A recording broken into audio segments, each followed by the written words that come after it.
अगर मैं तुमसे कहूं कि हिमालय की गोद में एक ऐसी झील है जहां बर्फ पिघलते ही रहस्यमयी आवाजें गूंजती हैं। ये कहानी रूपकुंड कंकाल झील की है जहां हवा भी एक राज छुपाती है। 1988 का साल था जब एक ब्रिटिश फॉरेस्ट गार्ड ने पहली बार इस जमी झील को देखा। उसने जब पास जाकर बर्फ हटाई तो उसकी सांसें थम गईं। नीचे पानी के नीचे सैकड़ों खोपड़ियां और हड्डियां बिखरी थीं। ऐसा लगता था जैसे पूरा कारवां यहीं जमकर मर गया हो। पर वे लोग कौन थे? सैनिक, यात्री या प्राचीन कबीला?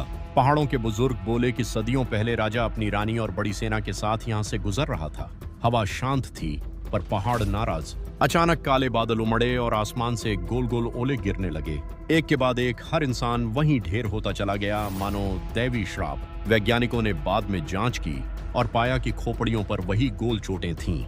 जो चोटें थीं वे भारी ओलों से ही संभव थीं। यही दंत कथाओं का विज्ञान था। यही कथा है, द दंत कथाएं सच थीं। आज भी गर्मियों में जब झील पिघलती है, कंकालों की आंखें तुम्हें देखती सी लगती हैं। वे पूछते हैं, क्या तुम भी उस पहाड़ी श्राप पर यकीन करते हो? और अगर तुम रूपकुंड जाने का विचार करो तो याद रखना, वहां सिर्फ बर्फ नहीं पिघलती, पुरानी रूहें भी जाग जाती हैं। इस जगह की सचेत हवा तुम्हारे दिल में भी राज छुपा देती है। यही है रूपकुंड कंकाल झील का आखिरी सच। द शांत दिखती चट्टान के भीतर एक सदा जागता राज। अगर कभी तुम यहाँ आओ तो अपने कदम सचेत रखना, क्योंकि हवा भी तुम्हें अपनी कहानी सुनाएगी।